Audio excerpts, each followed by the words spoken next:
estamos grabando. Bueno, bienvenido a todos, un agrado tenerlo a todos acá. Somos 45, ahora 46. La idea de esto era hacer una reunión amena en que algunas personas expertas en los temas pudieran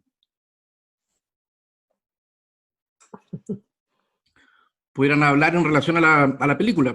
La idea de elegir esta película era tomar una película que, bueno, la mayoría actualmente tiene Netflix, cosa que pudiera verla, tomar una película que tuviera relevancia para nosotros, digamos, supongo que todos los que están acá o la mayoría se dedican al derecho laboral, para poder así escuchar a expertos referirse a diferentes temas relacionados, como ya todos saben, que sería el alcohol y las drogas,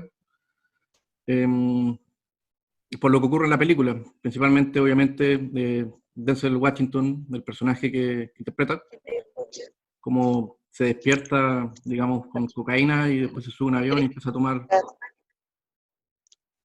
más alcohol.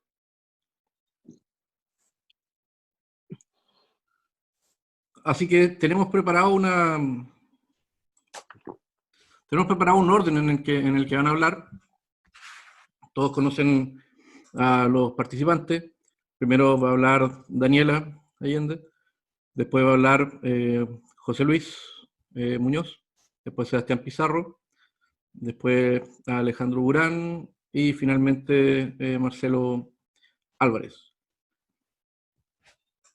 La idea de esto es hacer una conversación amena, esto es completamente informal, como habíamos dicho, si bien Daniela trabaja en la dirección del trabajo y don Marcelo, digamos, es magistrado, ninguno viene en representación de nada, sino que de ellos mismos, personas que vieron la película y quieren compartir y comentar sobre derecho laboral. Así que bueno, sin más preámbulos para aprovechar el tiempo, vamos a partir con la exposición de Daniela. Ahí creo que Gracias, Emilio. Sí, ahí me habilitaste el micrófono. Yo voy a compartir una pequeña presentación que hice.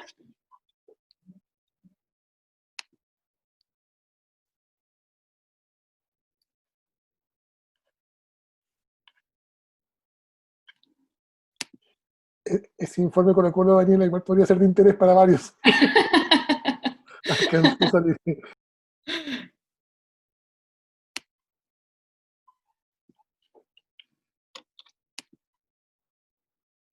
Ya. Voy a comenzar. Bueno, yo soy Daniela Allende, como Emilio me presentó, soy abogada, trabajo en la Dirección del Trabajo y también tengo mi magíster en Derecho Laboral y Protección Social. Ya, bueno, para empezar a hablar de esta película, yo lo voy a tocar desde el aspecto de la vulneración de derechos fundamentales en relación a los controles empresariales. ¿Ya? Cuando hablamos de este tipo de vulneraciones, generalmente pueden ser pluriofensivas, ¿ya? ¿Y a qué me refiero con esto? Lo señalo en que puede vulnerar no solo un derecho fundamental, sino varios, ¿ya? Podría ser la privacidad y la honra, la privacidad y la integridad psíquica, o sea, podrían haber más derechos involucrados cuando hablamos respecto a estos temas. Más o menos mi presentación tratará de cómo estas medidas se van contraponiendo en dos derechos principales. Uno, el derecho a la privacidad y el otro, el derecho a la propiedad. Cómo confluyen y se contraponen y cuál es el resultado de esta contraposición. Así, el derecho a la vida privada. ¿Qué es el derecho a la vida privada?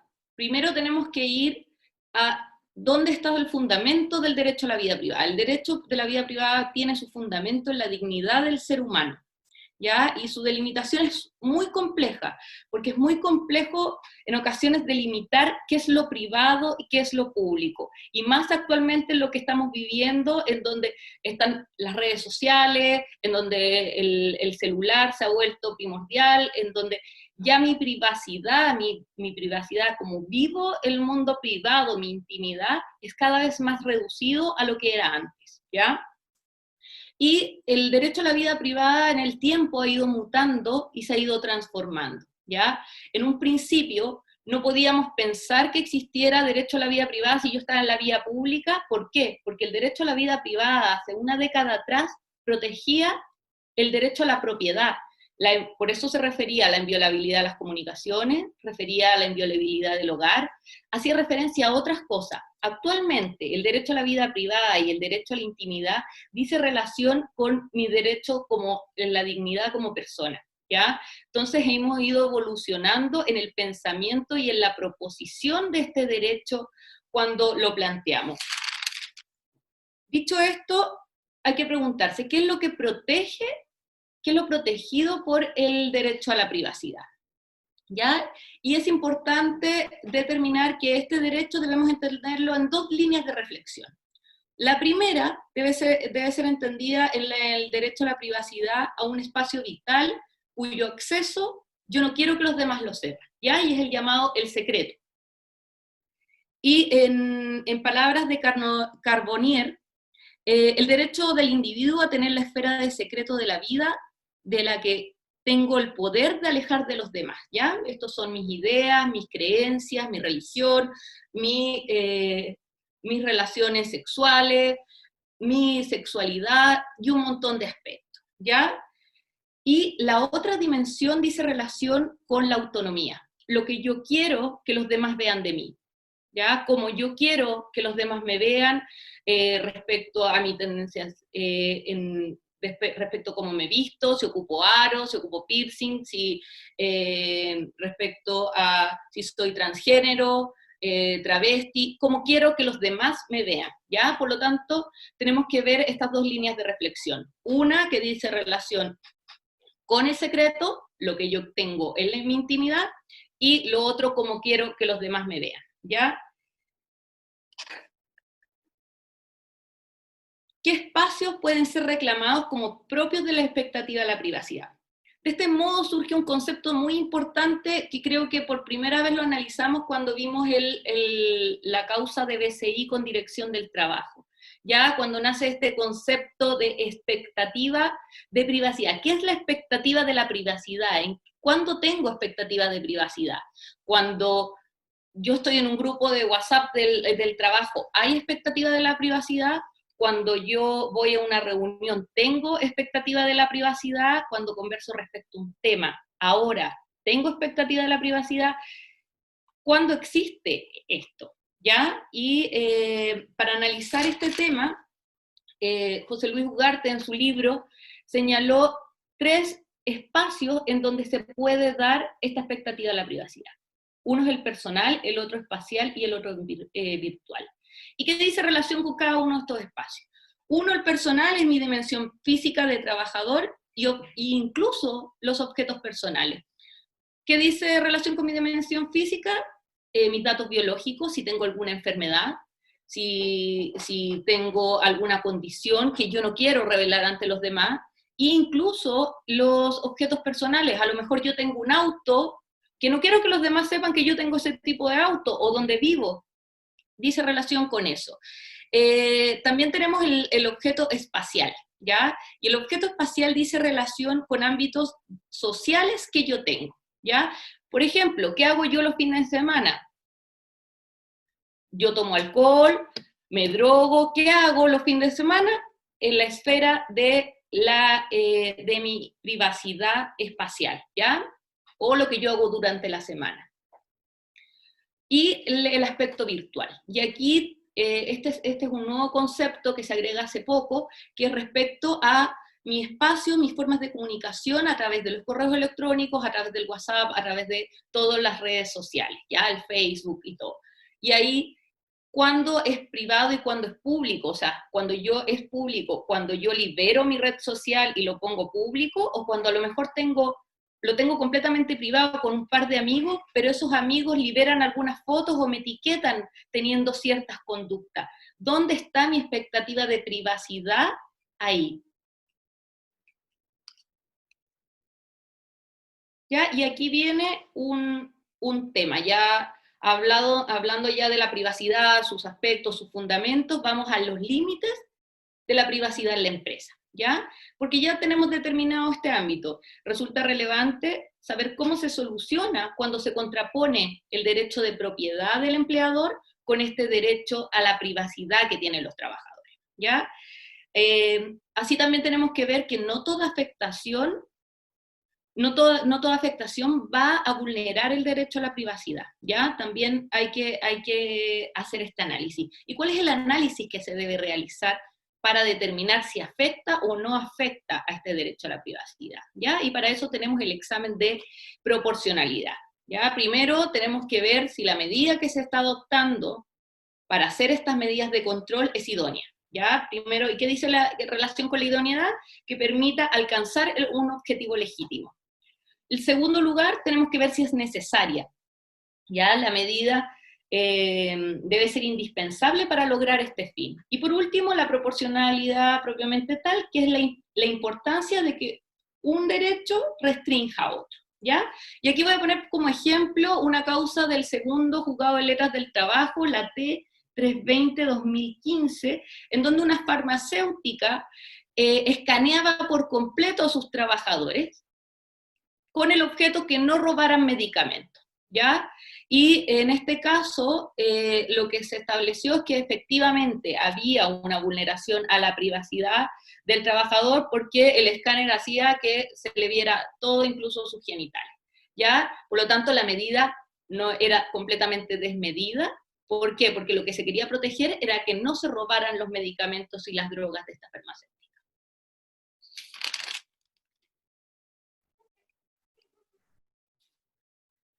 Así, también tenemos que preguntarnos, respecto, ya metiéndonos un poquito más en la película, ¿es lícito el procedimiento respecto a la toma de muestras de alcohol y drogas en el trabajo? Como dirección del trabajo, a través de la dirección del trabajo, a través del ordinario 1163 de 2 de marzo del 2018, respecto a este punto señaló lo siguiente, que toda obligación y prohibición dispuesta por el empleador que diga relación con materias de orden, higiene y seguridad debe forzosamente debe contenerse en el reglamento interno. Después uno de mis compañeros va a entrar más en profundidad en este tema, ¿ya? En segundo lugar, los medios idóneos y concordantes con la naturaleza de la relación laboral, ¿ya? No se justifica que, por ejemplo, a una persona administrativa que cumple funciones de una cierta naturaleza le estén haciendo examen de droga. Sí se justifica y podría ser justificable para un piloto de avión, para alguien que tiene a cargo la vida de los demás, a un conductor de bus, un médico a lo mejor. Tenemos que ver cuál es la naturaleza de las funciones que realiza una persona para poder determinar ¿es idóneo o no es idóneo estos exámenes? ¿Son necesarios o no? ¿Ya? En tercer lugar, se debe garantizar la impersonalidad de la medida, respetando la dignidad del trabajador. Tuvimos un caso de investigación que eran unos trabajadores en donde trabajaban en una bodega y cada vez que salían de un ámbito eran registrados completamente. Cada vez que pasaban por revisiones, todos los trabajadores pasaban por revisión. Ya podrías decir, era impersonal porque los revisaban a todos, pero ¿cuál era la necesidad de estarlos revisando hasta cuando entraban al baño, cuando salían del baño, cuando entraban del almuerzo, cuando salían del almuerzo? ¿Cuál era la necesidad de ese excesivo control hacia el trabajador? ¿Ya? Entonces ahí la impersonalidad, también por eso se ponen estas tómbolas que de repente salen uno, salen otro, entonces son diferentes los sistemas, pero tenemos que acreditar la impersonalidad de la medida para resguardar la dignidad de los trabajadores. Y en cuarto lugar, la reserva de la información, muy importante. Si se detecta que un trabajador tiene problemas con el alcohol o las drogas, esto se tiene que mantener en reserva de información. Como empleador no se puede estar divulgando por todos lados porque eso vulnera la dignidad del trabajador. Como señalábamos, el fundamento principal del derecho a la privacidad es la dignidad. Se puede realizar una prueba directa de un trabajador con hálito alcohólico en condiciones evidentes de alcohol y droga, ¿ya? También nos tocó una vez que llegamos a fiscalizar y había un trabajador que estaba en notorio estado de ebriedad, ¿ya? Y era el mismo que había interpuesto la denuncia. Entonces, ¿Puede o no puede el empleador realizar estas pruebas directas? En este mismo ordinario, la Dirección del Trabajo dice que en caso evidente que no se encuentre en condiciones físicas y psíquicas para desarrollar sus funciones, previéndose el consiguiente riesgo para él y los demás dependientes o para terceros, el empleador tiene la potestad de adoptar los resguardos necesarios en virtud del deber de protección que consagra el artículo 184 del Código del Trabajo, ¿ya? Por tanto, el empleador debe adoptar las medidas necesarias e idóneas para que garantice eficazmente la protección tanto del trabajador como de los demás, ¿ya? Por último, señalar, ¿cuál es la obligación que tiene el empleador con los trabajadores que son adictos? Ya se descubre que tengo trabajadores adictos al interior de la empresa y ¿qué se puede realizar con ellos? Bueno, antes de eso, señalar que el empleador debe, las medidas que puede adoptar el empleador con los trabajadores en caso de que los detecte con este hálito alcohólico, son las establecidas en el reglamento interno, ¿ya? No puede establecer otras medidas que las establecidas en el reglamento interno y tienen que ser proporcionales a lo que señala este reglamento interno, ¿ya? Pueden ser multas, pueden ser una amonestación verbal, puede ser una amonestación escrita, ¿ya? Y en ocasiones será el tribunal laboral el que determinará si este es, por ejemplo, si se ocurre un despido, si el despido está justificado por ser un despido disciplinario, ¿ya? Y por último, como les señalaba, la obligación del empleador. ¿Se tiene que hacer cargo o no se tiene que hacer cargo de los trabajadores adictos?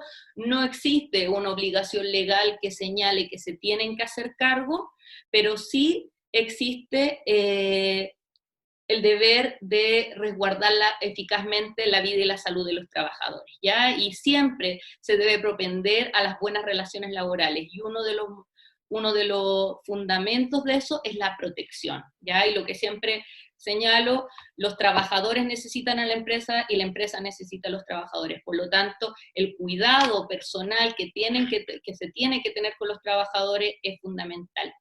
Bueno, esa fue mi presentación, muchas gracias. Muchas gracias, Daniela, por la presentación.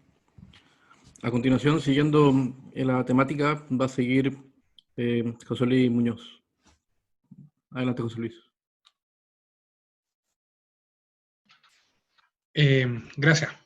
Bueno, voy a continuar después de la presentación de Daniela, que la verdad es que nos da el marco un poco para, o sea, no un poco, sino que derechamente nos da el marco para la discusión de cómo se van a implementar estas medidas, porque a propósito de la implementación de las medidas que debe contener el reglamento interno a propósito del control de drogas y alcohol, es muy importante tener en consideración siempre, o tener siempre en la mente, esta tensión que hay entre los distintos derechos fundamentales involucrados. Por una parte, el derecho a propiedad de la empresa, la obligación de seguridad que tiene el empleador respecto de los trabajadores, y por otro lado, por cierto, el derecho de la privacidad de los trabajadores que se ven involucrados o que trabajan para dicho empleador.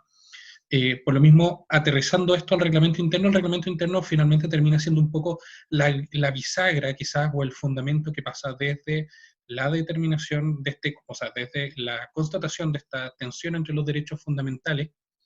Se concretiza esto en ciertas medidas que se establecen, o ciertas formas de control en el reglamento interno, y que luego estas formas de control van a ser el fundamento para las acciones que pueda tomar el empleador en caso de detectar a trabajadores que tengan alcohol o drogas en el desempeño de sus funciones. Y lo cual es muy importante porque, como seguramente se va a referir Sebastián después, probablemente las mayores debilidades o las mayores dificultades que tienen los empleadores al momento de determinar un despido por incumplimiento grave o por otras causales que sean, muchas veces hay errores o dificultades que vienen ya desde una mala implementación de las medidas de control en el reglamento interno. Por lo tanto, aquí nos encontramos nosotros en un ámbito, la legislación laboral chilena se encuentra en un ámbito en que normalmente nos encontramos algo muy distinto a lo que nosotros podíamos apreciar o lo que se puede apreciar en la película, en que hay una especie de de relación perversa entre lo que hace el empleador y el trabajador, en que el empleador, producto de todo lo que significa la caída de un avión, más que ponerse en tensión con el protagonista, lo que hace es tratar de cubrir la existencia de este consumo de alcohol. Lo que nosotros nos vamos a encontrar normalmente en la práctica es que se produce una tensión entre el trabajador que consume y el empleador, y hay un conflicto entre los mismos, los cuales normalmente derivan en sanciones, pero la mayoría de las veces en despido.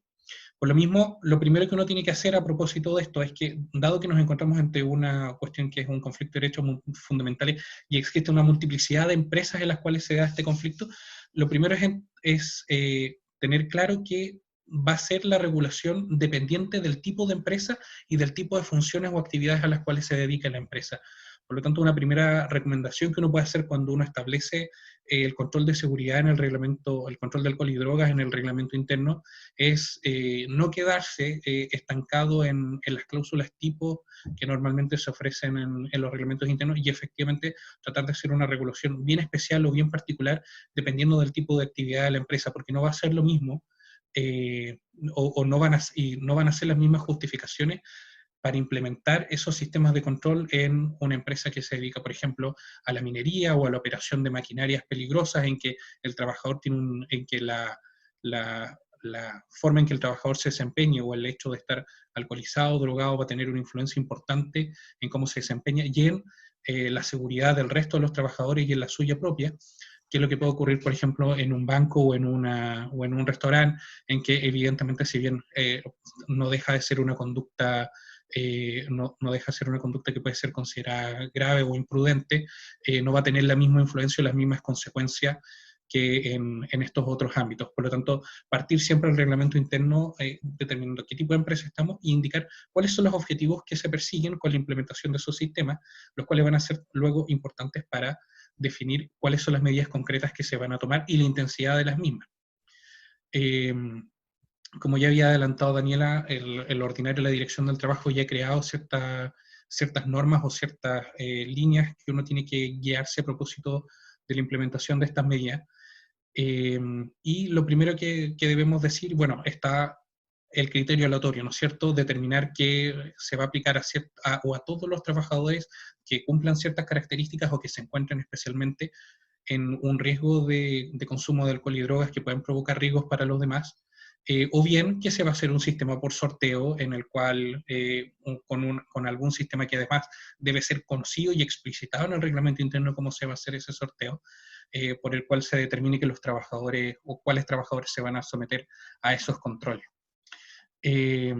También es importante tener en consideración que sea cual sea el sistema que se implemente, normalmente las acciones por las cuales se tomen las muestras de los trabajadores no se hacen normalmente en la empresa, lo usual es que se contraten a empresas externas o terceros, y va a ser muy importante también para la empresa y en la generación de las normas del reglamento interno, que estas empresas cumplan con los requisitos mínimos y con los estándares mínimos científicos para la toma de muestras. Particularmente importante dentro de eso es que existe la posibilidad de que se guarde la contramuestra o el contrachequeo, porque también una defensa usual en caso de que se intentan los despidos o alguna sanción por el consumo de droga es que no existe la posibilidad para el trabajador de revisar o contrastar la muestra que se tomó cuando tiene el convencimiento interno de que efectivamente no estaba bajo la influencia de alcohol o droga. Otro punto importante a considerar, la definición correcta de qué se va a entender en el reglamento interno y en la regulación interna por influencia de drogas o alcohol, porque muchas veces no está determinado y se habla en términos generales de influencia y no se define a qué se refiere eso, cómo se va a determinar qué se entiende por influencia, si es cualquier consumo, cualquier estándar de consumo, es un consumo que afecta las funciones normales del trabajador, son todos los consumos de drogas o alcohol van a ser conducivos a las máximas sanciones, y eso también lo tenemos que, o sea, tiene que ser revisado en particular respecto del tipo de empresa, porque evidentemente un consumo menor puede ser muy grave en una persona que maneja una maquinaria importante, pero no tan grave respecto de una persona que no tiene ese tipo de responsabilidades a su cargo.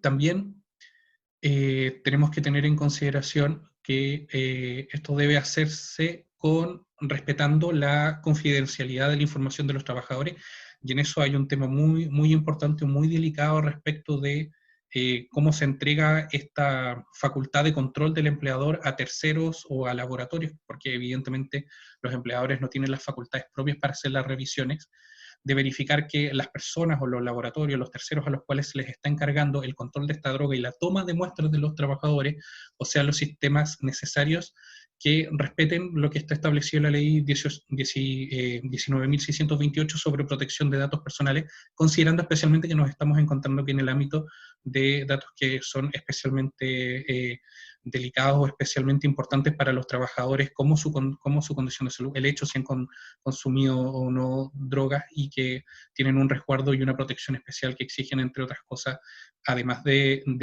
que exigen, por ejemplo, que tengan la posibilidad de ser eliminados en el tiempo cuando ya no sea necesario para el control de las drogas y el alcohol. Por último, quisiera referirme brevemente a otro punto, que es justamente el hecho de que las empresas también están hay una tendencia a implementar políticas que consideren para los trabajadores posibilidades de rehabilitación para los trabajadores adictos o que son detectados como adictos dentro de la empresa. Lo cual es muy bueno, muy positivo, porque como bien se decía, la empresa requiere de trabajadores que estén en buenas condiciones, y probablemente esto es una aproximación mucho más sana, mucho más efectiva que simplemente la pura determinación de sanciones cuando se detecte alguna situación de esta naturaleza. Si quisiera poner en todo caso en consideración que se tuviese cuidado a propósito de la existencia del principio de proporcionalidad cuando se implementen los planes de rehabilitación para los trabajadores adictos, porque es normalmente la reacción visceral la reacción más visceral o la primera reacción que se tiene cuando se detecta un trabajador que está con algún nivel de influencia de alcohol o de droga, es recurrir inmediatamente al despido por incumplimiento grave o por imprudencias temerarias. Y si nosotros tenemos en la empresa o en el reglamento interno un sistema en el cual nosotros consideramos las posibilidades de rehabilitación de los trabajadores, tenemos que tener en consideración que eso va a ser un punto importante o una defensa importante al momento que se discuta la gravedad o la justificación del despido, si es que se opta por dicha vía, porque evidentemente ya en el propio reglamento interno se han considerado medidas intermedias que debieron, o uno piensa que debieron ser aplicadas si es que la gravedad de la conducta sí lo determinaba. Creo que para no sobreextenderme y no tomar los temas de Sebastián, creo que con eso estoy. Muchas gracias, José Luis. Ahora continuamos con la intervención de Sebastián Pizarro. Ahí.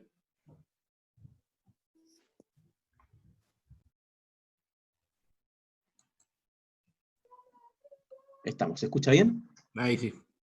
Perfecto. ¿Cómo están todos? Muy buenas tardes a todos y a todas. Bueno, mi intervención la voy a intentar hacer de manera bien concisa. José Luis me bandejeó perfecto con el tema de los despidos. Y bueno, la idea es irme en la dinámica de la amonestación y el despido. Yo quizás voy a colocar un subtítulo a esto, ¿no? Voy a colocar una pregunta. ¿Qué pasaría si Denzel Washington fuera chileno y trabajara en LATAM? Y ahí, veamos lo que pasa, ¿no? Antes de eso, bueno, para los que no vieron la película desde ya, ahora sí se vienen unos spoilers tremendos en mi exposición, así que si es que no la vieron, solicito que tomen la exposición mía con una altura de miras y que cuando la vean consideren algunos de los juicios que voy a emitir. Lo segundo tiene que ver con la actuación de Denzel Washington. Siempre nos regala, por lo menos al inicio de cada década, pedazos de actuaciones. El 92-93, Malcolm X, el Informe Pelícano, el 2001, Día de Entrenamiento. Ahí te estoy diciendo a ti, Emilio, que es una gran película también para analizar. Y El Vuelo, digamos, el 2012. Así que, sin más parto. La película, bueno, la verdad de las cosas, es una suerte de una ópera moralina, ¿no? Moral permanentemente la película. Y este no es un tema menor, porque vemos como nuestro héroe es un hombre que en verdad es una basura, es un hombre que ha dejado a su hijo, es un hombre que ha dejado a su señora, es un hombre que sin ningún empacho, digamos el día anterior o durante la madrugada, lo pasa bastante bien, con cocaína, alcohol, en fin, con una mujer, digamos, teniendo relaciones sexuales, parte atrasado, digamos, derechamente, se sube al avión, o sea, lo cual yo asumo entra al aeropuerto en un estado que es bastante dudoso a nivel de la integridad de sus sentidos, ¿no? Entra sin ningún problema, se sienta, pero fíjense ahí, de inmediato, su copiloto Ken le dice, ¿usted se encuentra bien? ¿Está bien, señor Whittaker? Sí, estoy impecable, no pasa nada. Y bueno, todo esto en un contexto bastante potente, donde está lloviendo, están tirando el agua con balde, y el avión parte, y hay unos, digamos, movimientos oscilantes del avión bastante potentes. El tipo sube a 9.000 metros y logra finalmente ver la luz del sol y estabilizar el avión, con maniobras que no están dentro del, digamos, manual de cortapalos, por así decirlo, del piloto. Pero logra estabilizar el avión. Luego el tipo se dirige a su audiencia y le dice, estamos todos bien, qué sé yo, y se toma un cortito de vodka naranja. Se sirve un corto de vodka naranja. Luego vuelve y le dice al copiloto, el avión es todo tuyo, manéjalo, 26 minutos duerme en su puesto, y el avión empieza a fallar. Se van a pique, qué sé yo, bueno, y ahí la película muestra cómo el tipo con habilidades que son sobrehumanas, prácticamente de un dios, logra zafar del avión y de la vida de todos sus tripulantes y pasajeros de una manera realmente milagrosa. Solamente fallecen 6 personas, entre ellas la vida que se cobra es la de la persona, o de la mujer con la cual estuvo la noche anterior. Pues bien, nuestro héroe va pasando por diversas etapas de moral. Se demuestra su alcoholismo, tiene un dealer de cocaína, el gran John Goodman, que siempre le lleva cocaína, el barquito habanero, en fin, con lo cual revive finalmente para el juicio, que no es un juicio, es una audiencia ante la entidad administrativa, que es, por cierto, de algo lo más similar a la Dirección General de Aeronáutica Civil que tenemos acá. En fin, algunos puntos que son necesarios tener presentes a esta altura. Cuando el tipo es llevado al hospital, ve que está al frente suyo un amigo de él, y ese amigo le dice, no te preocupes, yo vengo por el sindicato. Ese es un punto que notablemente, ya sé cómo lo va a tratar Alejandro más adelante, se ríe nomás, eso va a ser muy interesante. Pero quédate tranquilo, no pasa nada, qué sé yo, va a venir la gente de esta suerte de DGAC norteamericana y te van a hacer algunas preguntas. El tipo, a esta altura, conforme nosotros vamos viendo la película, vamos a ir descubriendo que al parecer cuando él abre los ojos, ya le habían tomado una muestra de sangre. Ese es un tema no menor. Ya le habían tomado una muestra de sangre y él no se acordaba, no sabía. Es más, cuando entra el oficial de la DGAC gringa, le dice, oiga, disculpe, yo sé que usted está mal, está con concusión, qué sé yo, pero ¿usted se recuerda del vuelo, del viaje? Sí. O sea, desde ya le estamos preguntando a una persona que tuvo un accidente no menor, digamos, al piloto del avión, qué fue lo que pasó, y empezamos una investigación en términos que digamos que son, digamos, de verdad, al menos cuestionables desde el punto de vista administrativo.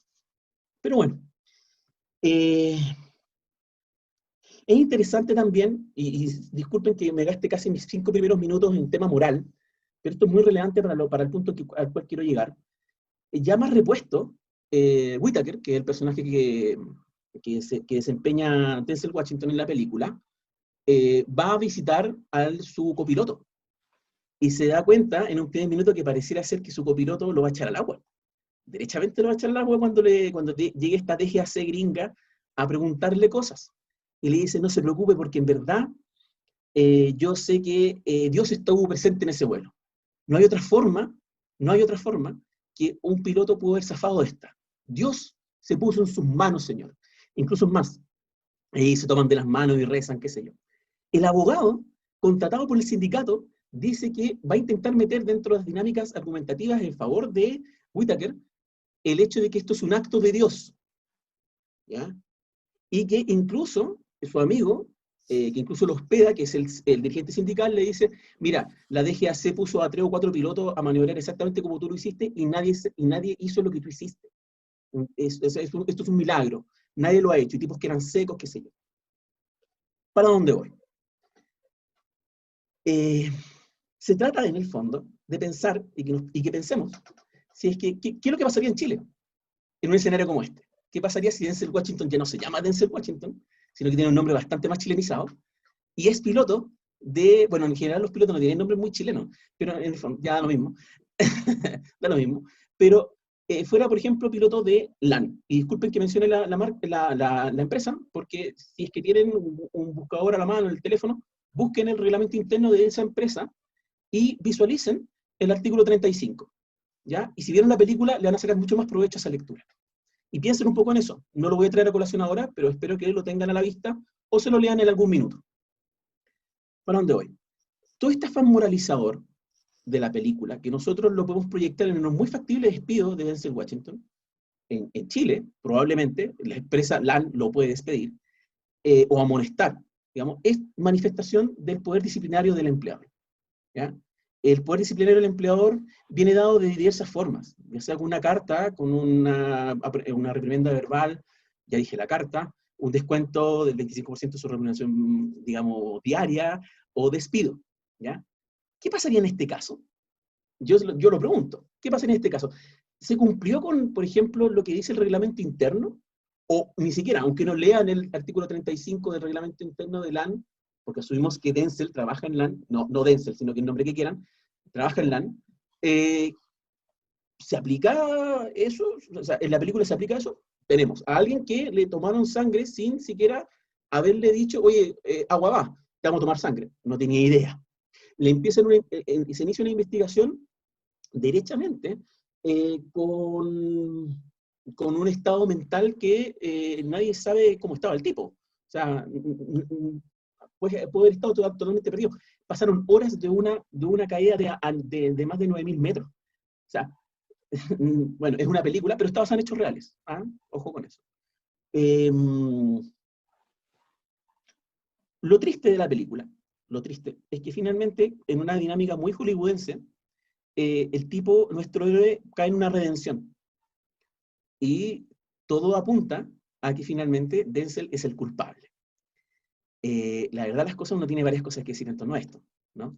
Si uno, más allá de que empatiza con el personaje de Denzel Washington por razones que no voy a indicar en esta sesión, por un montón de motivos, la verdad de las cosas es que uno podría derechamente decir, vaya, ¿por qué el personaje de Denzel tenía acceso a copetes, a vodka, que solamente tiene acceso la tripulación del vuelo? Primera cosa.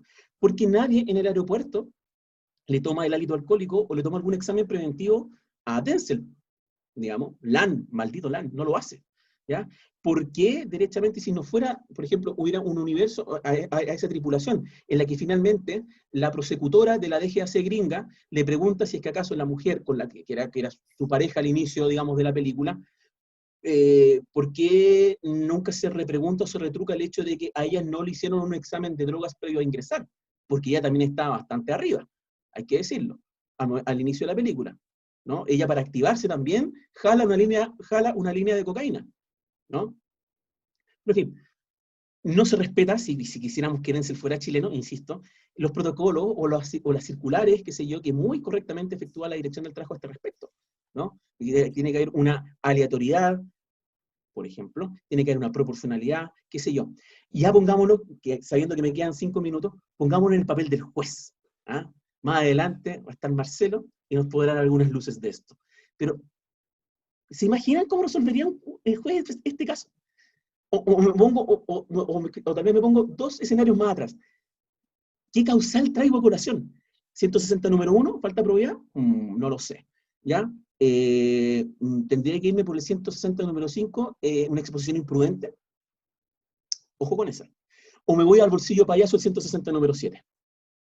Pensando en que tal vez el recargo no va a ser tan grande. O sabiendo que nuestro Denzel ya tenía harto años en la empresa. Era un dinosaurio, como le dice el presidente del sindicato.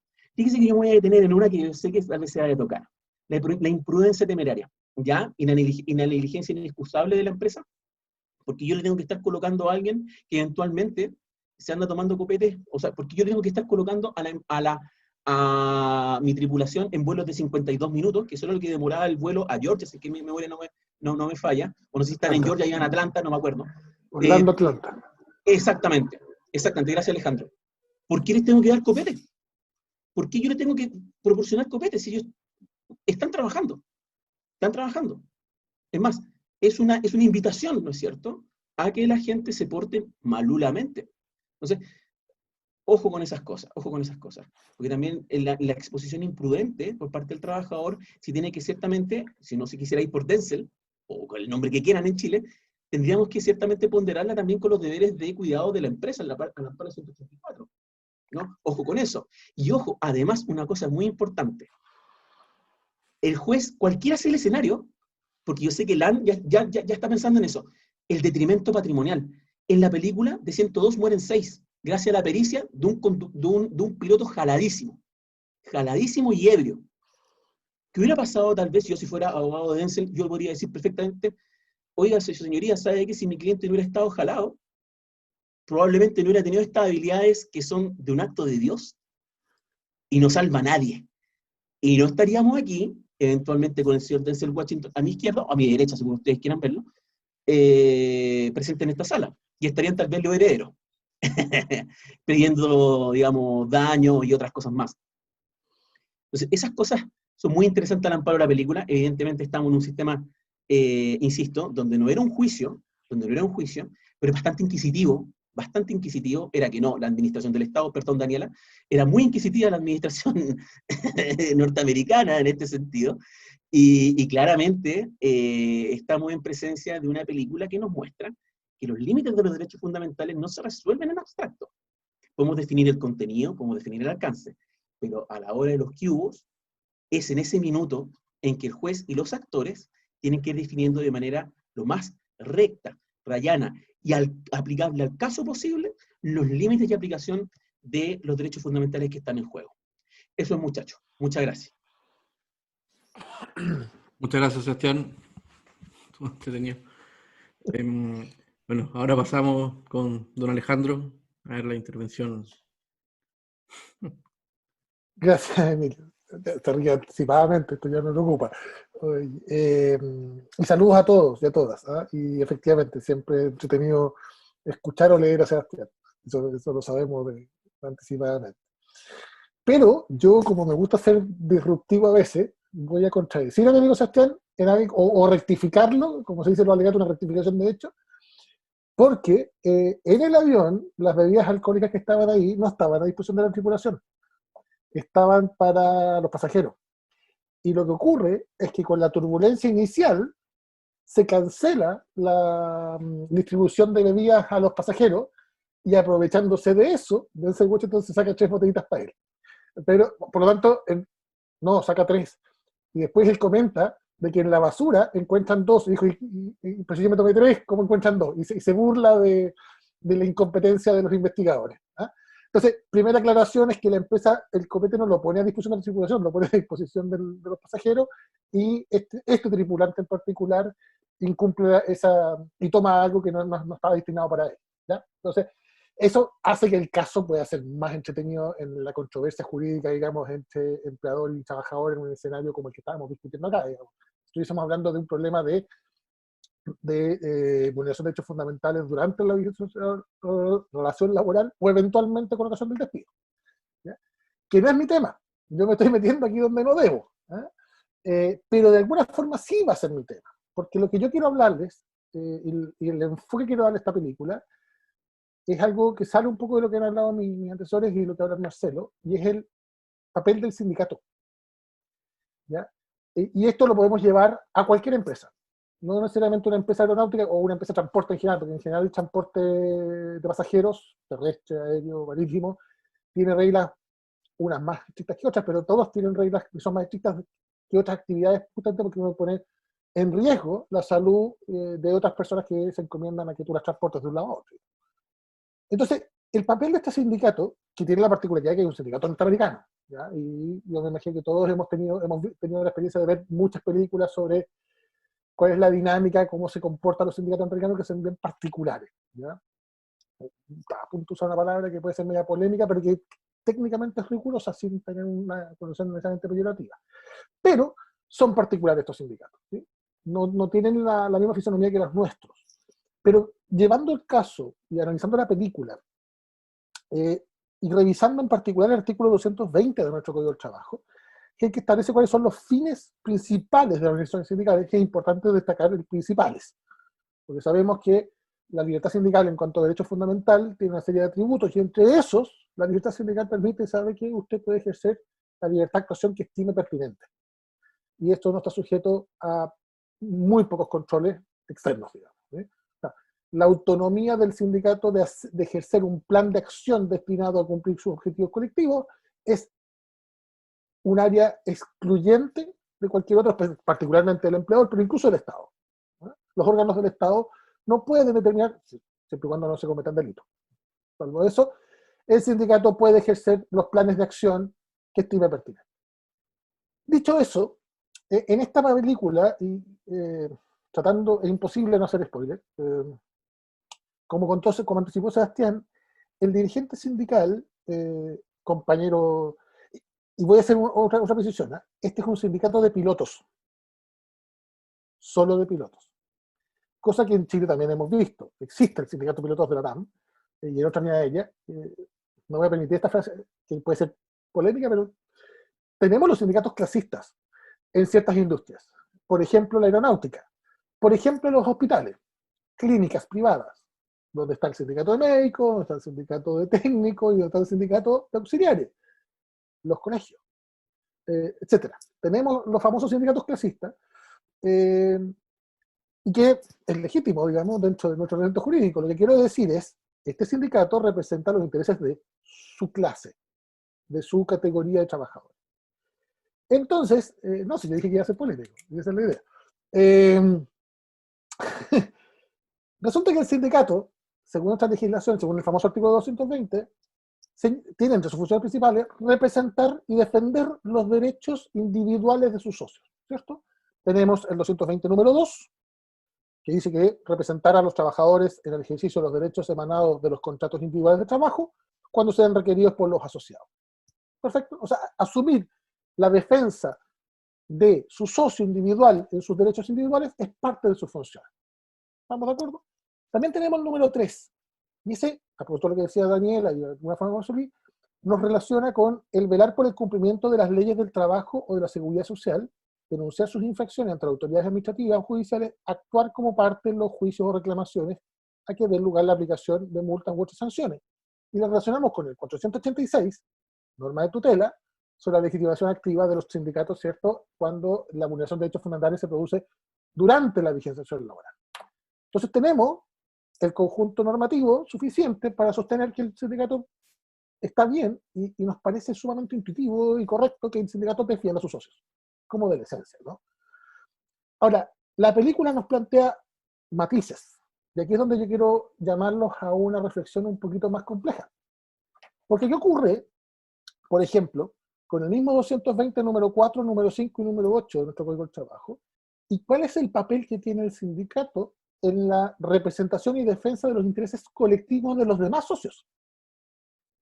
Y por eso quiero hacer el ejercicio y quise ponerme puntudo con el tema del clasismo de los sindicatos, de algunos sindicatos, ¿no? Porque en la película, efectivamente, de los fallecidos, son 4 pasajeros, 2 tripulantes. Las 2 tripulantes son asistentes de vuelo, las antiguas aeromosas, ¿cierto? Asistentes de vuelo. Por lo tanto, no son socios de este sindicato. Puede que ya sean, no lo sabemos, la película no sale, puede que sean socios de otro sindicato. En cambio, el copiloto se ve lesionado, seriamente lesionado, incluso con probabilidades de quedar con una discapacidad física permanente, ¿ya? Y que al menos no va a poder volver a volar. El copiloto sobrevive, como digo, seriamente lesionado. Si uno pensara que este fuera un sindicato único de todos los, de las asistentes de vuelo y del copiloto, etcétera, todos son socios del mismo sindicato, no entraríamos en conflicto un poco con este número, el número 4, el número 5, el número 8, que por ejemplo, el 4 que dice, actuar como parte en los juicios o reclamaciones de carácter judicial o administrativo que tengan por objeto denunciar prácticas desleales, ¿cierto? Pero a continuación dice, en general, asumir la representación del interés social comprometido, ¿ya?, establecidas a favor de sus afiliados conjuntos separadamente a los servicios estatales respectivos. En la película, la pregunta es, independientemente de la causa del accidente, no nos metamos en eso, el hecho de que el piloto principal del avión haya subido a un avión sin haber sido controlado, en condiciones de salud, que pone en riesgo al resto de los pasajeros, por un momento, del resto de los trabajadores. Y ese interés, ¿es el interés colectivo de esos trabajadores el que debe primar o es el interés individual de ese piloto? Cuando son todos parte de ese colectivo y ese interés colectivo sabemos que es divisible del interés individual. El interés colectivo de un sindicato no es la suma de los intereses individuales, es los intereses del órgano, es el interés de esta entelequia que se llama sindicato, que tiene un interés propio, que es independiente de quienes lo conforman. Los socios del sindicato pueden ir saliendo, entrando, pero el interés colectivo es un interés permanente, o al menos, insisto, independiente del interés individual de sus socios. No es la simple suma de votos, ¿ya? Está representado por algo más complejo, y esa es la gracia del sindicato. Entonces, al representar y asumir la defensa irrestricta de este piloto, ¿ya? El sindicato está cumpliendo con sus otras funciones, que es representar el interés social o el interés colectivo de los demás socios, dos de los cuales fallecieron, y el otro quedó inválido. Entonces, hay un conflicto, digamos, hay un conflicto importante, y un conflicto político. Y hay un conflicto político interno del sindicato. ¿Cuál es el papel que debe cumplir ese sindicato en ese momento? Lo que ocurre en la película, lo que se ve en la película, es que el sindicato asume de manera irrestricta la defensa del piloto. La defensa del piloto, hay que decirlo, en la película nunca el ámbito laboral es relevante, o sea, no es explícito, quiero decir, perdón. El interés de la película está pensado en que toda la investigación y toda la defensa del piloto es para evitar que se vaya preso. ¿Ya? Por lo tanto, tiene que ver con evitar la responsabilidad penal, criminal, negligencia criminal del piloto, y por lo tanto eximirlo de toda responsabilidad de manera que no caiga él, y con él, y aquí viene la tercera parte de mi exposición, la empresa. Hay una escena súper importante en la cual el sindicato, con su abogado, y había otro sujeto ahí que también parece ser representante del sindicato, parece que era el presidente del sindicato, porque este era un dirigente, no era el presidente. Hay una reunión en las oficinas de la empresa, con el dueño de la empresa, los abogados de la empresa, los representantes del sindicato, y el piloto está fuera. Al piloto lo dejan fuera, esperando. Y en esa reunión comienzan a discutir respecto de qué va a pasar. Y el sindicato y el abogado del sindicato les dice que todos deben defender al piloto porque de lo contrario la empresa va a tener que pagar tantas indemnizaciones que va a quebrar. Y si quiebran, se quedan todos sin trabajo.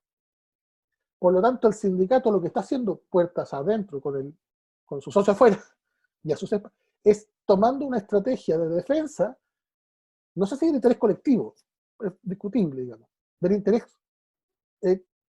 coincidente en ese momento con el interés del empleador.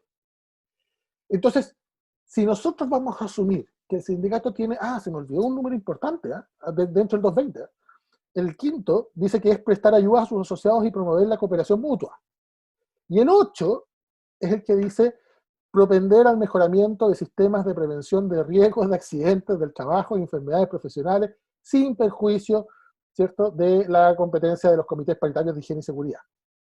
Entonces, si el sindicato tiene entre sus fines principales propender a la seguridad del trabajo, que efectivamente asuma, en un caso como este el de la película, la defensa irrestricta, a rajatabla, del piloto que borracho y enjalado se sube a manejar una nave de esas características. No, insisto, no es que él haya causado la muerte de las tripulantes, pero el solo hecho, y ahí vamos a entrar un manera más penalista, de colocarse a manejar una aeronave en situaciones de ese tipo es un delito de peligro. Un delito de peligro. Es poner en riesgo a las personas. Entonces, en ese caso, ¿qué hace el sindicato? Promueve, defiende el interés colectivo a la seguridad del trabajo, defiende al trabajador en el respeto a su privacidad, como dijo Daniela, a que sus derechos fundamentales no se vean vulnerados. Y por otra parte, se pone del lado del empleador nada más que con el fin de defender ese interés social de no perder la fuente de trabajo, porque con un accidente de esta magnitud efectivamente nos vamos todos para la calle. Entonces el papel del sindicato se muestra en una evidencia de contradicción mucho más fuerte. Y tal vez por eso también la heterogeneidad de cómo se comportan los sindicatos en Chile muchas veces, ¿no? En el ejercicio profesional me ha tocado ver socios que dicen, mire, una vez que a mí me despiden, el sindicato se olvida de mí. Hay que decirlo, a Denzel Washington no lo despiden durante la película. ¿Ah? Durante la empresa no es que por eso les digo que no se produce el conflicto laboral, porque no es despedido. Todo gira en torno a la defensa de esta investigación de la agencia estatal, que los resultados de ella pueden terminar, por supuesto, en un resultado penal, más seguro, digamos. Si la agencia estatal determina la responsabilidad y él estaba borracho, el tipo se ha impreso. Eso es algo que se da por cierto. Entonces, en ese contexto, el papel de este sindicato en la película nos ofrece varios matices, de que su defensa en realidad no era la defensa del piloto, la defensa estaba detrás de alinearse con los intereses de la propia empresa, y la pregunta es, ¿qué es lo que está haciendo ahí? ¿Qué interés está defendiendo? ¿Es legítimo que lo haga? ¿Es correcto que el sindicato se coloque del lado de los intereses del empleador en ciertas ocasiones, cuando está amenazado el interés colectivo o no?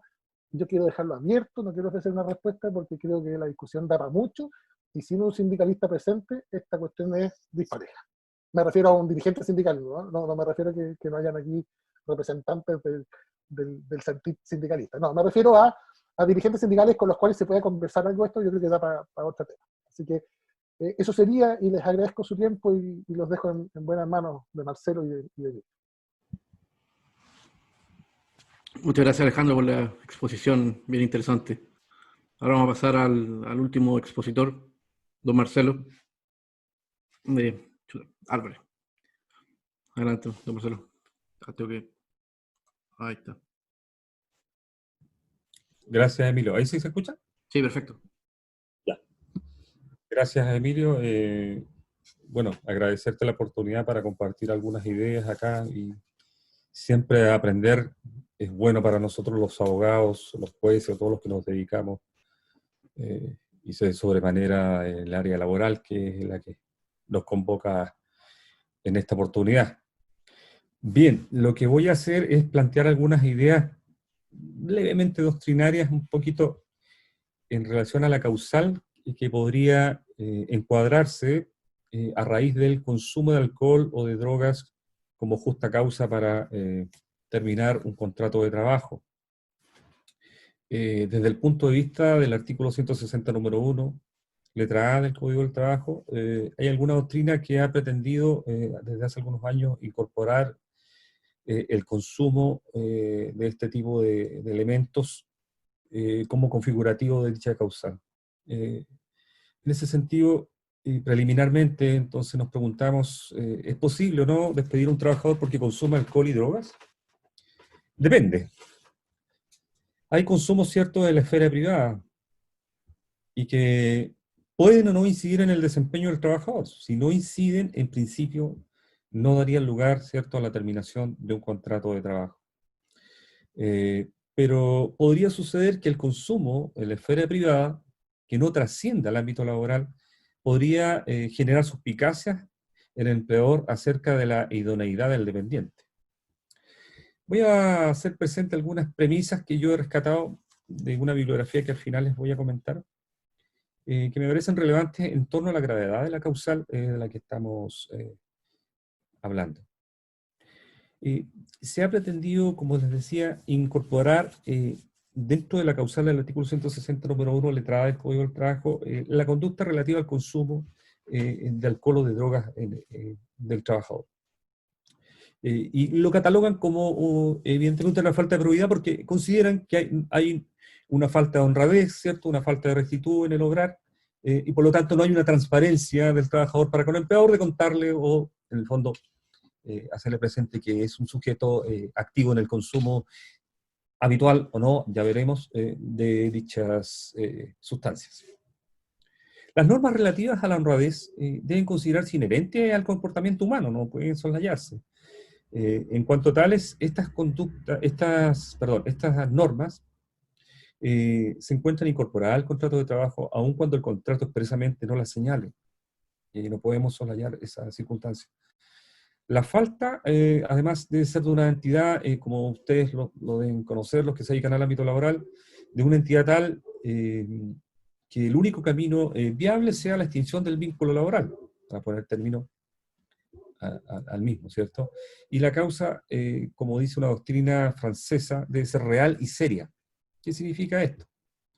debe presentar un carácter objetivo, que excluya los perjuicios personales y las conveniencias, ¿cierto? Y sea verdadera y no aparente, es decir, que se encuentre debidamente acreditada en el proceso. Los hechos constitutivos, sin embargo, de esta causal podrían tener una valoración relativa, de acuerdo a la entidad, sea también de la trascendencia o importancia de que se trata, excluyendo entonces las infracciones aisladas, las imprudencias realizadas con justa causa de error y las faltas mínimas. En cuanto a la gravedad del hecho, tenemos que siempre tener presente en todo el tipo de contrato de trabajo ante el cual nos encontremos. No será lo mismo entonces que consuma alcohol o drogas un piloto de avión, que por ejemplo un repartidor, no sé, no un repartidor, nada, no voy a tocar el tema de los conductores, pero podría ser un atendedor de un local comercial de sándwiches, ¿no es cierto? Por ejemplo. Podría estar más contento, de hecho, entregando los sándwiches. La relación temporal, además, entre la falta y el despido también es un elemento fundamental acá. ¿Por qué relación temporal? Sin perjuicio de que existan los antecedentes relativos a precaver que estos sean debidamente acreditados respecto de la causal en la que incurre el trabajador, no debemos olvidar que debe también constituir un antecedente válido que no transcurra un tiempo demasiado extenso entre la ocurrencia de la causal y la decisión de separar al trabajador, siempre teniendo en vista la institución denominada el perdón de la causal. Además, no debemos olvidar que deben acreditarse los hechos que están debidamente y correctamente especificados en la carta aviso de despido. No es admisible, y lo reitero yo siempre en mis fallos, admitir otros hechos, extender los hechos que ya se le incorporaron en la carta aviso de despido a través de la contestación de la demanda. Es absolutamente improcedente ello, ya que de suyo permite una correcta defensa del trabajador en juicio y permite también además circunscribir correctamente el objeto materia de la discusión. En cuanto a la separación de los hechos de la vida privada y la conducta laboral del trabajador, es conveniente recordar que en principio los hechos de la vida privada de un trabajador no son sancionables con el despido o con una amonestación. Los hechos de la vida privada no son sancionables con aquellas medidas. Los actos que implican un incumplimiento contractual son los que podrían trascender de esa esfera, como ya lo decíamos anteriormente. No tendrían por qué en principio entonces no afectar la vida laboral del trabajador.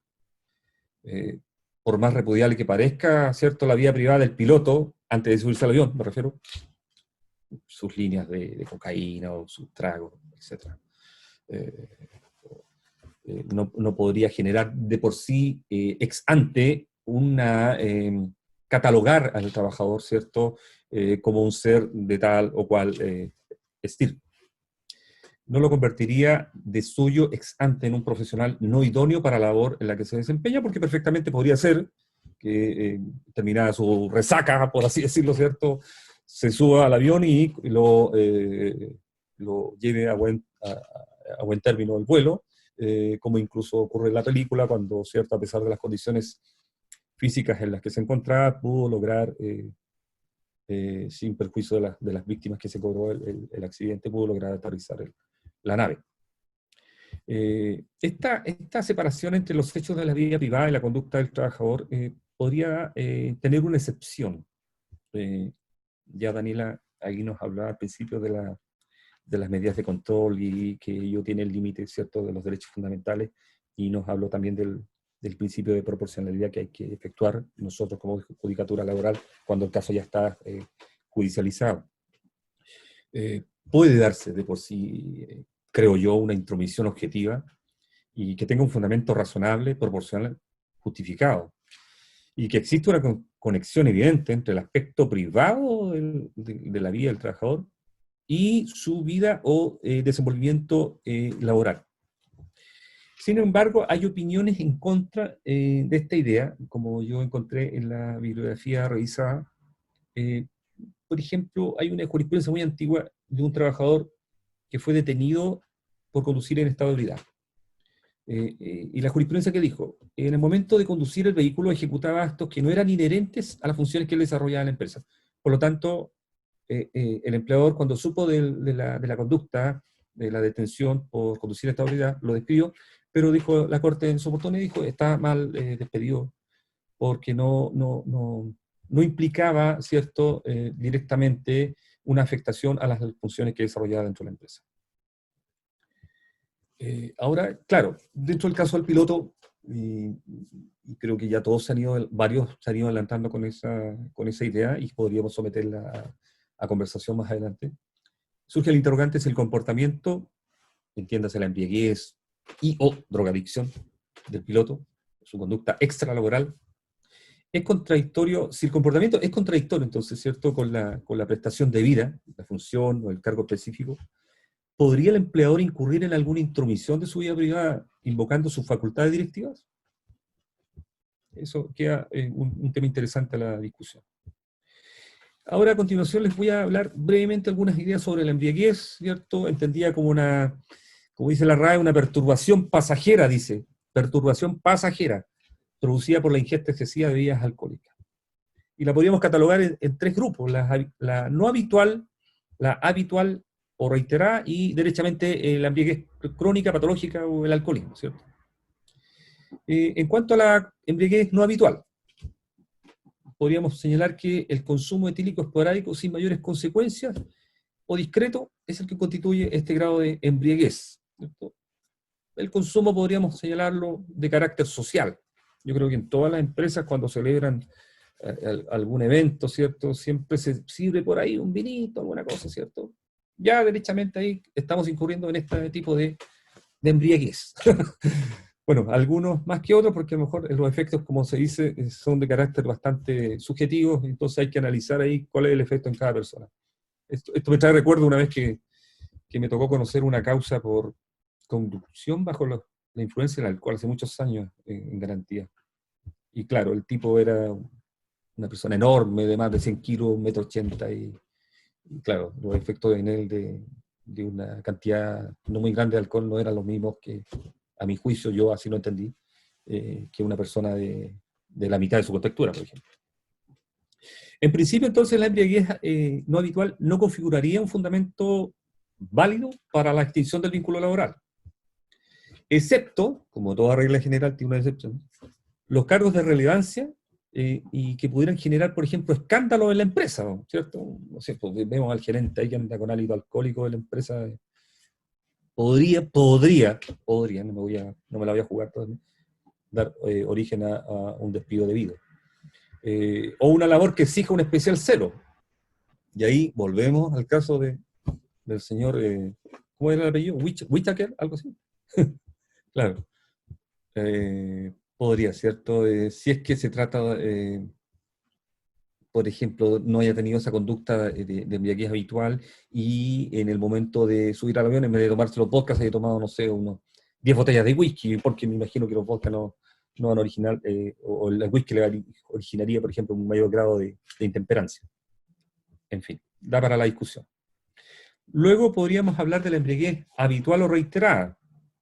Esta ya es un peldaño más arriba, es decir, el consumo con un enraizamiento en la vida del individuo que hace presumir los efectos negativos de esta conducta, pero que debe ser igualmente acreditada.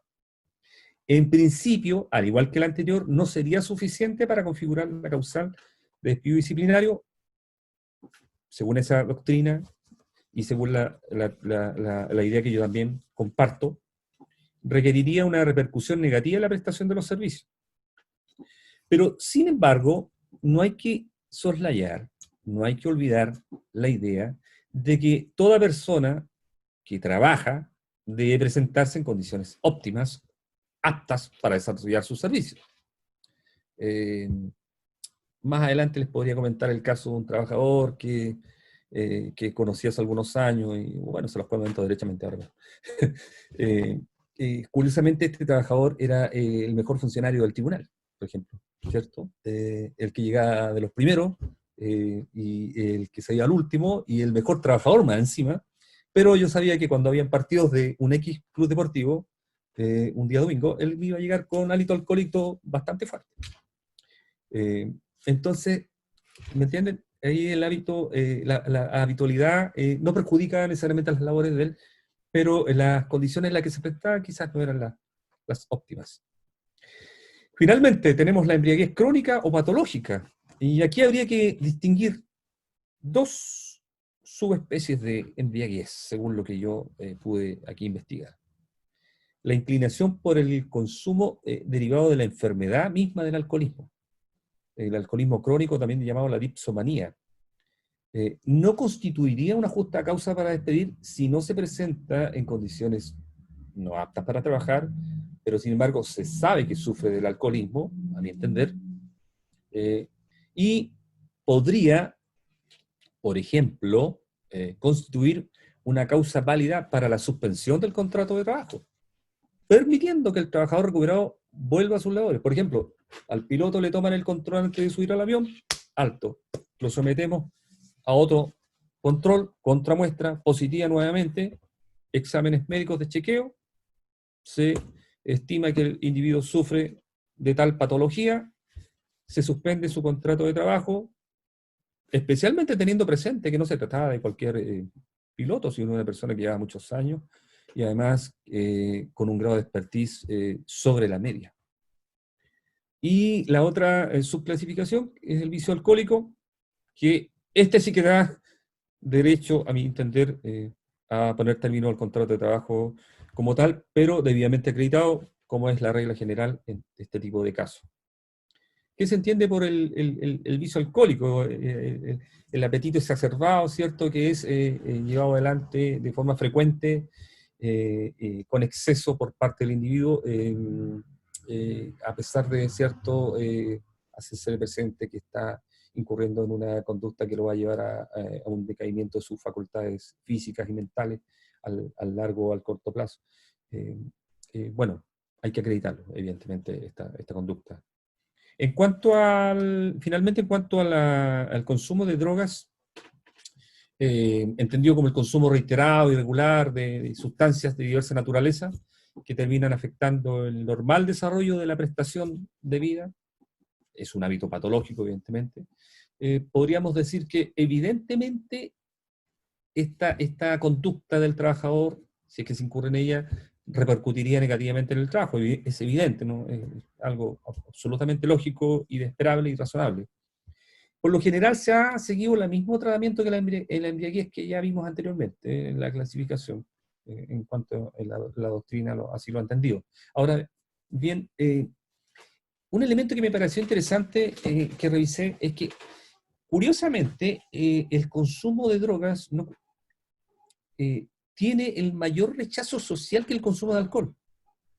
Aun cuando pareciera ser que en la práctica una persona que ha consumido ciertas dosis pequeñas de droga a un tipo que ha consumido varios vasos de alcohol, por ejemplo, ¿cierto?, provocaría menos escándalo dentro de una empresa, por ejemplo. Pero sin embargo, el reproche social va de la mano con el reproche jurídico mayor, por la sanción penal que existe tanto al porte, ¿cierto?, y al tráfico de estupefacientes, etcétera, y todas las figuras penales de la ley 20.000. Entonces, ya partimos ahí con una diferenciación en las pautas culturales preestablecidas que van a afectar de todas formas, ¿cierto?, la persecución o la detección de estas figuras dentro de un ámbito laboral. No me estoy refiriendo en lo específico a ámbitos laborales en que ambas conductas, sea las drogas o el consumo de alcohol, son perseguidas tenazmente por todos los mecanismos respectivos. Me refiero sobre todo aquí, por ejemplo, aquí en mi zona, en la conducción de grandes maquinarias y de alto tonelaje, en que evidentemente se deben precaver todo tipo de accidentes, o incluso, por qué no decirlo, en el manejo de explosivos dentro de la minería. ¿Ya?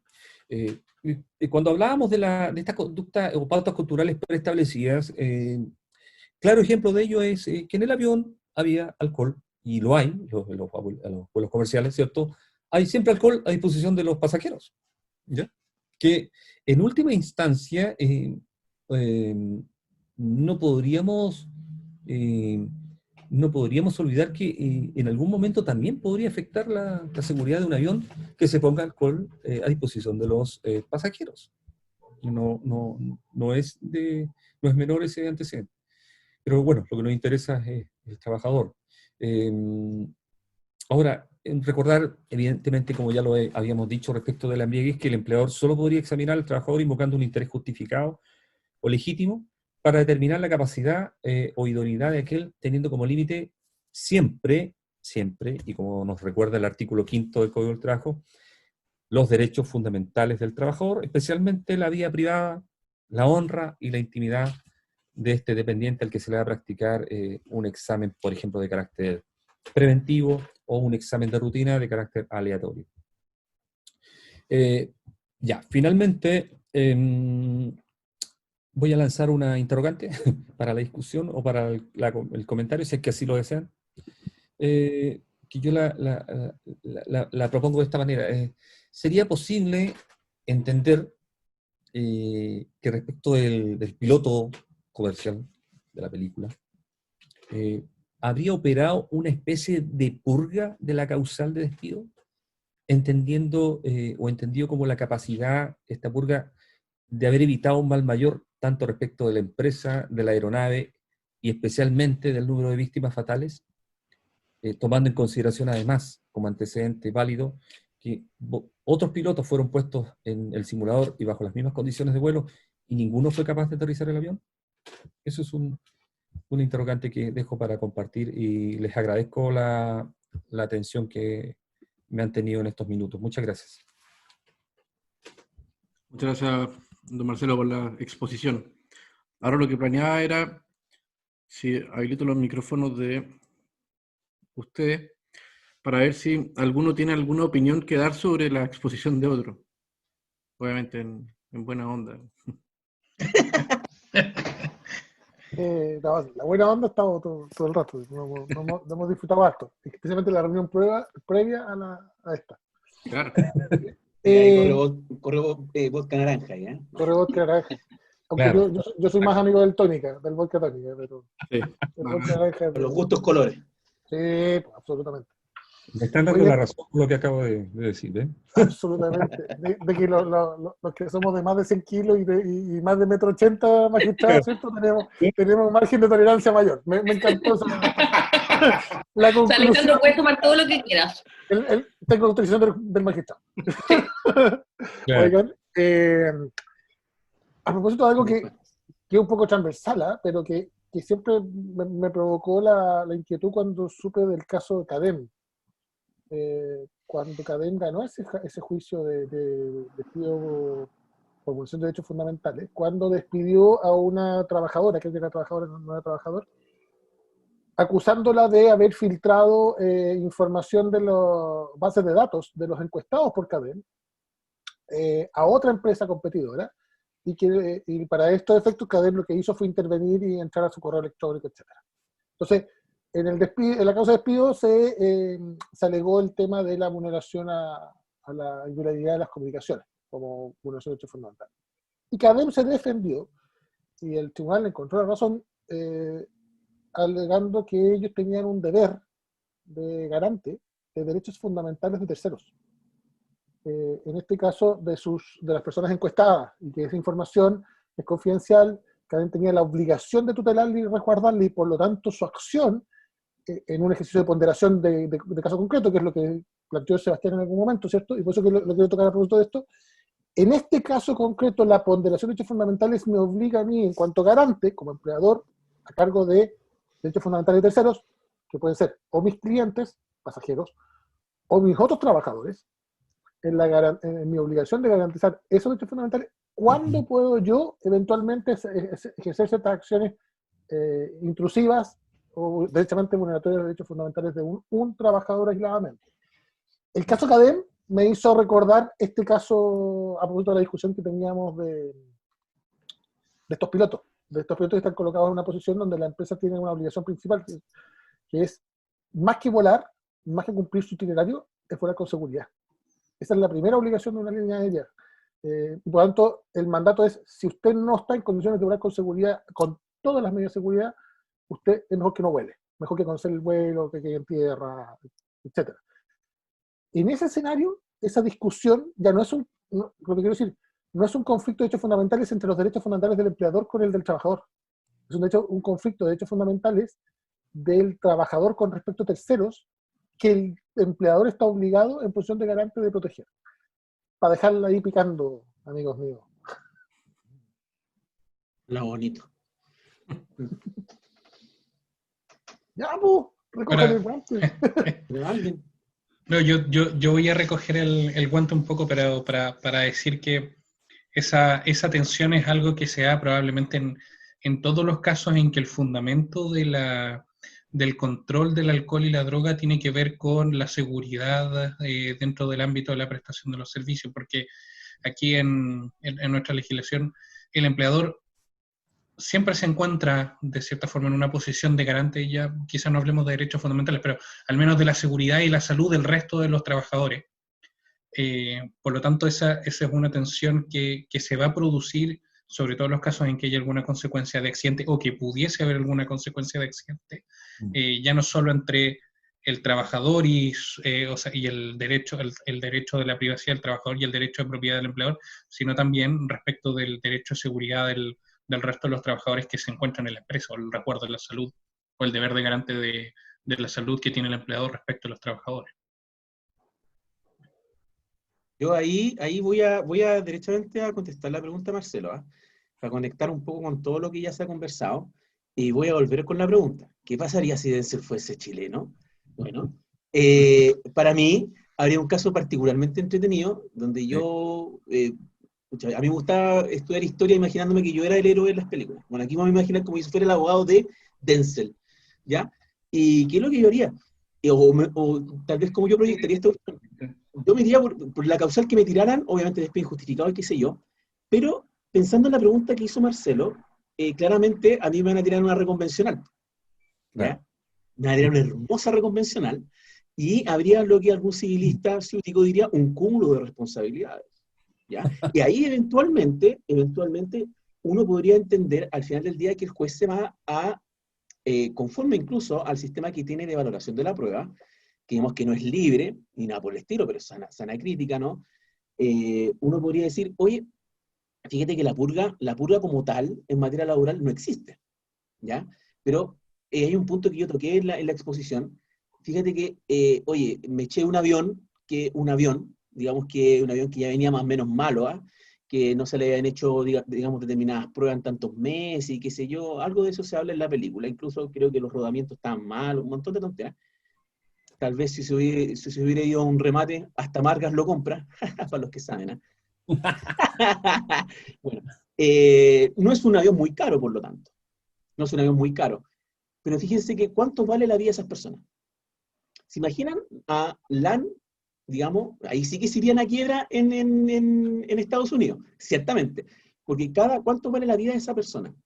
Considerando el contexto de una responsabilidad netamente objetiva a partir del mal estado en el que se encontraba el avión, de la irresponsabilidad de la empresa a la hora de permitir que su piloto, que este es un tema que evidentemente está en una película hollywoodense, con un claro trasfondo de moral, qué sé yo, nunca se habla si es que acaso nuestro querido amigo Denzel fue sometido en algún minuto a alguna prueba de droga o de alcohol, previamente, si venía con amonestaciones previas, qué sé yo, como nos dice la jurisprudencia o el clásico libro de Taller, que digamos que tenemos que tener, respecto al 160 número 7, diversa, una reiteración de la conducta, un daño efectivo, digamos, al patrimonio de la empresa.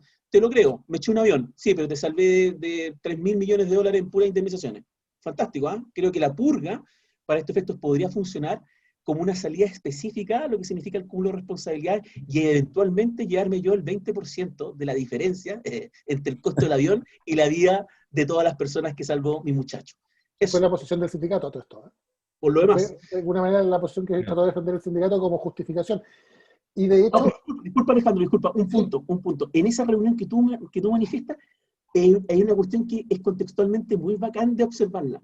El dueño, ¿quién era? Era como, bueno, esto se está grabando, ¿ah? Es como si, bueno, en sus tiempos llegase alguien a la oficina de la Universidad de Chile, ¿ah? yo soy dueño de una cuestión totalmente diferente al mundo de la aeronáutica. A mí me gusta el fútbol americano. ¿Ah? Oye, haz con la empresa, haz con la aeronáutica, que da lo mismo, las compañías de seguro me tienen hasta más arriba de la coronilla, haz lo que quieras. De hecho, era la empresa de su papá, ¿te acuerdas que decía que era la empresa de su papá? Y que él le gustaba solo el por eso béisbol. la tenía. Exactamente, exactamente. Y por lo mismo, el sindicato dice, en la perspectiva que tú indicáis muy sugestivamente, oiga, no, pues, a mí me interesa que el kiosco siga funcionando, ¿ah? Porque si no, usted me cierra el kiosco, todos morimos. Claro. Estaba acá en el interés colectivo. ¿Ah? ¿Cómo funcionaría con la purga? Yo me iría, Bueno, eventualmente el sindicato podría irse incluso por una vulneración de derechos fundamentales de uno de sus miembros e ir Claro. a alguien como tercero coadyuvante. Estoy haciendo un barco habanero tremendo con esto, pero estamos pensando, insisto, ¿qué pasaría si Denzel fuera chileno? y Oye, por lo mismo, a mí me pareció, disculpa Alejandro, me pareció muy Dale. interesante la pregunta que tú hiciste respecto a cuando tenemos más derechos, aparte del derecho a propiedad y el derecho de la vida privada, cuando viene el derecho de terceros. Y en este mismo caso, en lo que pasaba en el avión, tenemos el derecho a la vida de los demás pasajeros y de los demás tripulantes. O sea, se contraponen otros derechos y derechos de primera generación. Por lo tanto, ¿qué sucede cuando no solo tengo dos derechos? Porque cuando tengo dos derechos es más fácil hacer el examen de proporcionalidad, pero cuando tengo tres derechos o cuatro derechos que se contraponen unos con otros, ¿cuál tiene más valores? O sea, yo creo que ahí es el análisis importante de realizar cuando tengo más derechos y cuando tengo el derecho a la vida o este derecho que tú dices de los datos privados de unas terceras personas que no tenían por qué estar siendo revelados sus antecedentes. O sea, hasta dónde llega mi derecho, y como siempre nosotros señalamos cuando investigamos derechos fundamentales, para resguardar un derecho no puedo vulnerar otro. Entonces, es como una premisa muy importante, creo yo. Sí. Oye, Sí, a propósito de la purga, ojo, yo creo que la película, entre otras cosas, no se mete en el tema laboral, porque en el contexto norteamericano, nunca hay que olvidar los daños punitivos, institución norteamericana que obviamente cambia el eje de la discusión, porque en Chile, si Denzel fuera chileno, la indemnización de esas víctimas sería bastante menor a la que sería en Estados Unidos, donde estamos hablando de millones de dólares por vía de daños punitivos. Por lo tanto, para la empresa, despedir a su piloto por el incumplimiento de sus normas de seguridad, etcétera, no solo es un problema laboral, es un problema criminal. Porque si el piloto es responsable del incumplimiento de las normas, la empresa es penalmente responsable frente a las víctimas del vuelo. Entonces, en la película, esa confusión de intereses es la que hace que el sindicato quede ahí arbitrando en este juego entre el interés colectivo, el interés individual y el interés de la empresa.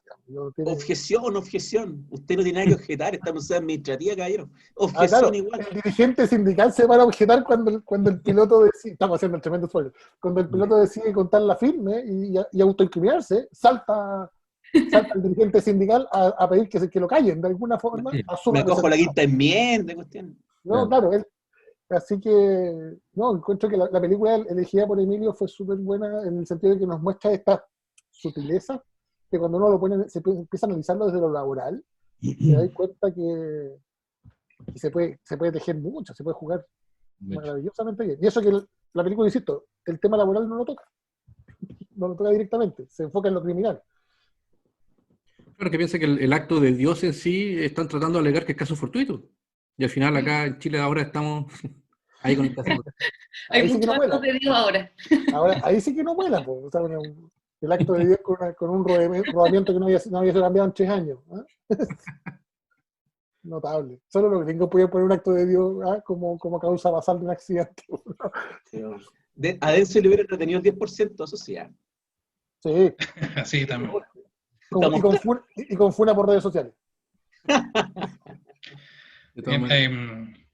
A propósito de lo que dijo, yo creo que se revela en la película también y también en las preguntas o los comentarios que hacen Sebastián y Alejandro respecto del efecto o las consecuencias patrimoniales que pueda tener la acción del trabajador. Y eso es muy interesante porque si hay algo que revela eso es que tenemos una tensión nosotros en el artículo 160 número 7, en cuanto a la determinación de la gravedad, hay una tensión que yo me atrevería a decir que incluso supera lo jurídico, que es una tensión de orden filosófico, ético, que es, vamos a establecer la gravedad desde el punto de vista consecuencialista, es decir, de las consecuencias patrimoniales que pueda tener para la empresa, para el empleador, o para los terceros que se vean afectados de la actitud del trabajador, o vamos a tomar una posición deontológica en que las actitudes del trabajador son buenas o malas en sí mismas, y eso es algo que la verdad es que efectivamente es una tensión que está presente en ese artículo y que no es resuelta por la legislación. O sea, los jueces ahí tienen una decisión bien compleja de hacer, porque tiene innegables componentes éticos o filosóficos optar por una u otra alternativa para calificar la gravedad de la conducta. Sí, claro, yo creo que está presente ese reenvío que nos hacen a nosotros constantemente algunas normas del derecho laboral, y específicamente esa, en cuanto a valorar la bondad, ¿cierto?, o maldad del acto específico del trabajador. Pero no es menor el cómo uno vaya a decidir, porque igual tiende después la decisión que tome a uno a amarrarlo a determinadas decisiones, pero cada caso es distinto. Cada caso es distinto. Como dice Alejandro, claro, recogiendo un poco esa idea que dijo, ¿quién es el garante de los derechos de las personas? Claro, podríamos entender entonces que en el vuelo, una vez que el avión está en vuelo, la empresa es el capitán, el piloto, ¿cierto? Y el garante de la seguridad de todo el mundo, de los que le siguen, incluyéndolo a él, es el mismo.